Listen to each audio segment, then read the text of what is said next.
It is a super gloomy day out, so I left these lights on back here just because I feel like I needed some light in the room because I feel like otherwise it would be really stark. So I don't know, the lighting might be kind of off in this video. We're just gonna deal with this light, whatever it is. This is a recommendation video. I just posted my top romance series last week. I am going to do a fantasy version of that, fantasy dystopian YA version of that. However, I just did not get the chance to pre-film and edit before I had to leave. So that will now be up next week. I go in spurts where I'm like very on top of things and then where I'm very not. So this was just one of those weeks where I wasn't. Today though, we're gonna be talking about one of my all-time favorite tropes, like behind student teacher trope. I'd say brother's best friend is my next favorite. I mean, when you put aside like forbidden, taboo, age gap, like all those, like all that is great. But I think because a lot of that goes into brother's best friend, which is why I love it so much.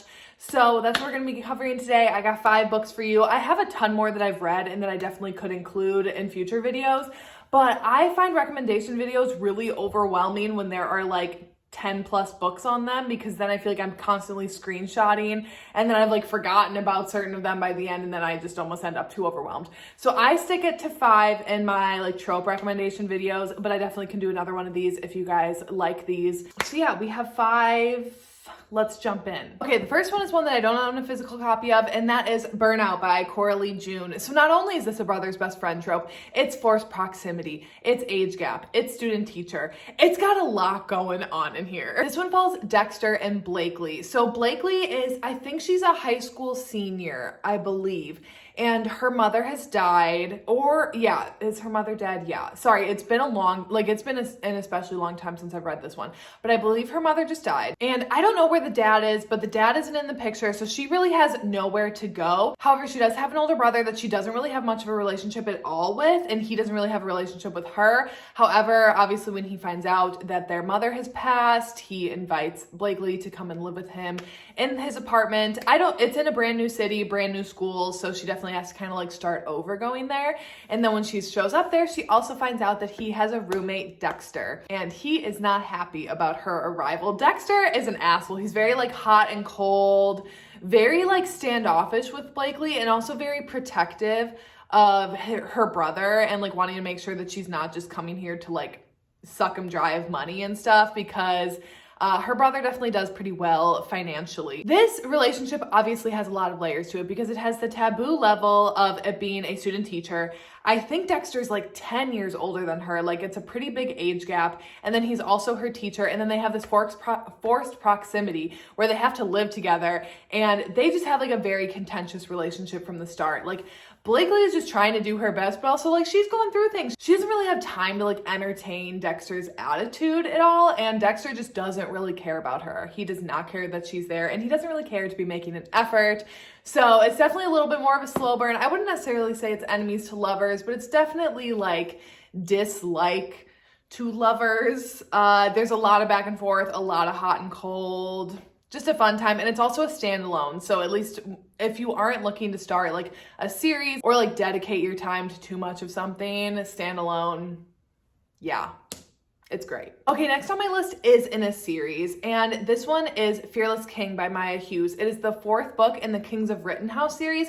However, you don't have to read the other books to get to this one. They are companion novels. They all follow different couples. So obviously, if you read this one and you didn't read the other 3, like you'd kind of miss out on the characters a little bit of just knowing their stories and knowing a little bit about them, but nothing like plot-wise necessarily. Like you could pick this one up and you'd be able to follow along just fine. It's not like you'd be so confused or anything. I pretty much always recommend reading series in orders, even if they're companion, just because I like getting the full like worldview of a series, but you definitely don't have to. So this is a college sports hockey romance. This one follows Ford and Olivia. So Olivia's older brother Colm has been high school classmates and best friends with Ford ever since they were younger.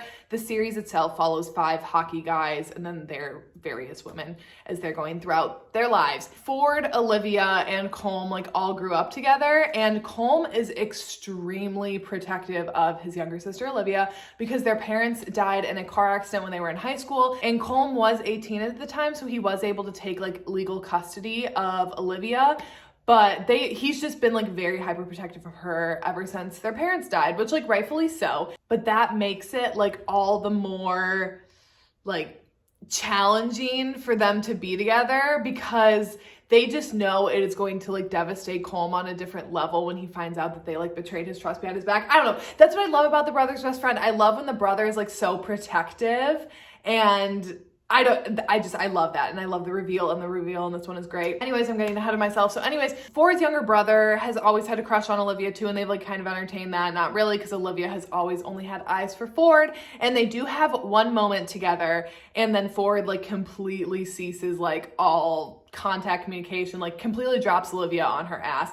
So she is like, screw you. Now where we pick up, so you do get some of the flashbacks of that, but then this picks up in the future where then Ford is trying to reinsert himself in Olivia's life, and she's not really having any of that. I really enjoyed this one too. It's definitely my favorite in the series, and this book honestly was the reason why I wanted to read the series, because I wanted to get to this one because I had heard great things. Very light, very easy. I mean, there are serious things in here that take place, like obviously Colm and Olivia's parents passing, but it's not like so bogged down. Like it is still like a very lighthearted read. Well, now I had to include this book. I've talked about it a lot lately, but it fits into the trope, so I'm going to talk about it again, and that is Twisted Love by Anna Huang. This is the first book in the Twisted series. So this one follows Ava and Alex, and Ava is a college student. She's a photography student, and her brother who lives there kind of like keeps an eye on her. However, he is going to another country for work, I think. And he asks his best friend, Alex, to kind of keep an eye on her and to move into his house next door to Ava, just to kind of, you know, keep a watch on her. Oh, and Alex is a businessman. He's a CEO. He's a billionaire, and he is an Iceman. He has no emotions. He's very cold, very brooding, very closed off, very like robotic, and just like just everything that I kind of love in a hero. And Ava is just this bright ray of sunshine, and she just can't get over the fact that Alex doesn't have any joy, that Alex doesn't seem to enjoy his life, that he doesn't seem to have any emotions, and Ava is going to pull that out of him.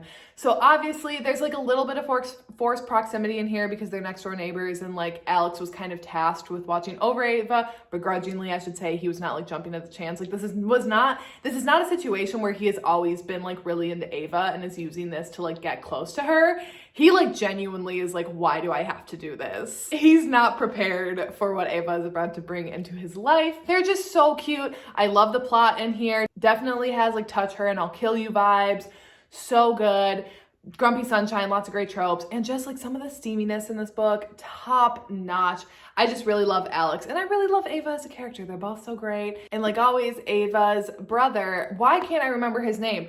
It's Jules, and because he's the third book. His book is coming out in January. The second book is already out. Twisted Games, also fantastic. Check that one out too. That's a royalty bodyguard trope. And the third book, it's Jules, and what is his name? Why can't I think of his name? He obviously does not really want Alex involved with Ava because he kind of knows the kind of guy that Alex is. And, you know, he wants different for Ava, but they can't help it. Okay, so if you're looking for a little bit of a shorter book, I think, is this technically a novella? It's like very short. I'd say it's maybe around like 150, 170 pages-ish. By QB Tyler. It's My Best Friend's Sister. So obviously, brother's best friend kind of deal here. So this one follows Jackson and Ava. Oh my God, Ava.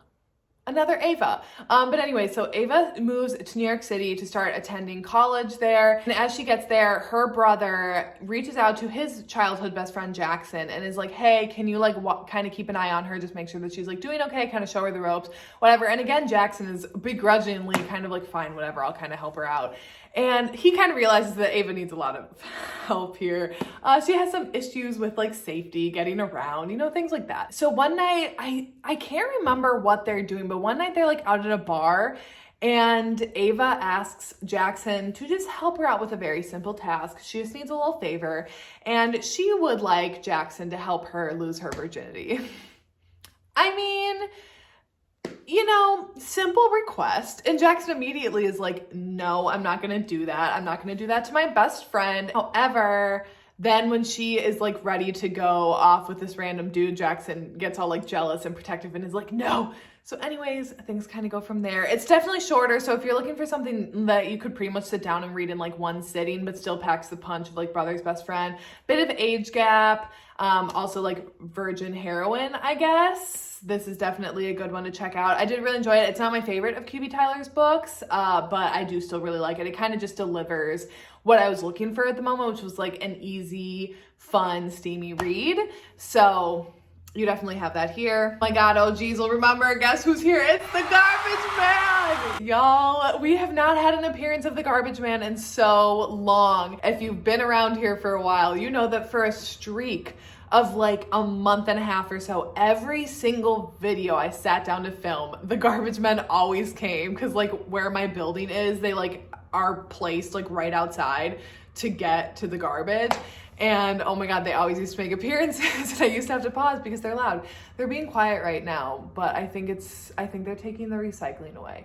So we might have to pause a bit, but we're on the 5th and final book. So I'm just gonna kind of keep going, but OGs know it. OGs know the Garbage Man. And I remember someone was like, they just want to be a part of the video so bad. And I was like, I know. I always have people trying to steal the show, whether it's the kitties or the Garbage Men or the landscaping dudes last week. So anyways, 5th book in this video, and that is The Truth About Heartbreak by B. Celeste. This is the first book in a duet. However, this is like one couple. They don't have the second book. So you could read this one and just be done. You don't have to read The Truth About Tomorrow.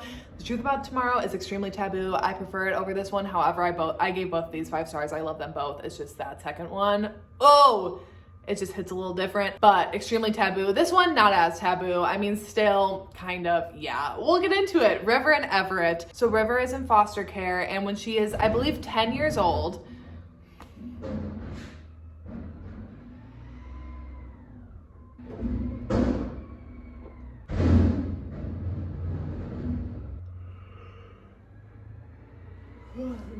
some of that stuff does not look like recycling. I don't think people know how to properly separate out their garbage and recycling. Hi, Dory. I love you. Okay, they're being really quiet.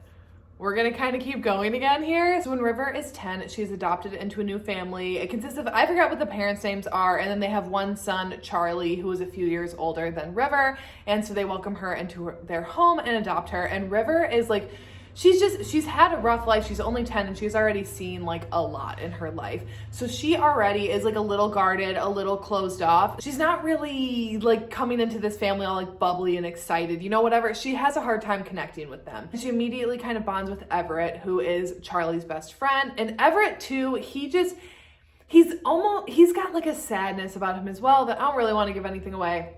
But him and River start bonding and they definitely become like close friends. And then as they grow up, you know, some feelings change and they do have an encounter together that immediately kind of leads to some regret on a little bit on both of their sides. But because it's a complicated situation. It's a complicated situation, and what they do only kind of further complicates it. There is cheating in this book. I personally wasn't really bothered by it. I'm not super bothered by cheating in books. Like, is it my favorite? No, but also like, does it, I necessarily think, detract from the story in this sense? Also, no. And because I wanted River and Everett together and I could tell that they were meant to be together, I honestly didn't really care. And again, it's fiction. Like, if this was real life, I would not be saying the same thing. So Everett does have a girlfriend that obviously creates some problems with them. And he's like really back and forth with River and like kind of playing with her emotions a bit. And there's just so much angst. There's so much tension. There's such like a deep connection between River and Everett that, oh, it's just like palpable on the page. I don't want to get too much into it like plot wise or spoilery wise. I do think that you should just kind of go into it just knowing like the basic premise of it. But you do know very early on in this book that they do sleep together early, and then that creates like issues later on for them. I love it. I also love how protective Charlie is of River. If you read this book, you kind of get a little bit of a glimpse of the second book, but I won't say anything about the second book because it does kind of give away some spoilers in this one.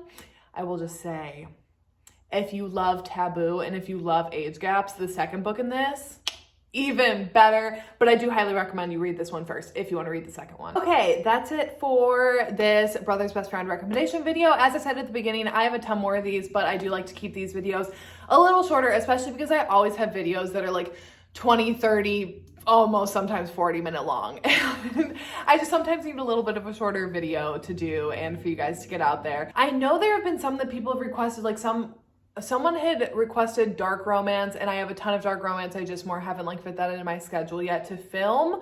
And I've done student teacher before. I have tons more student teacher. I always have student teacher recs. But I think if there are any other tropes that you'd be interested in seeing from me, definitely let me know, because I can like look back through all that I've read or like search out books like that to find to recommend to you guys. That's it for today, and I will see ya when I see ya.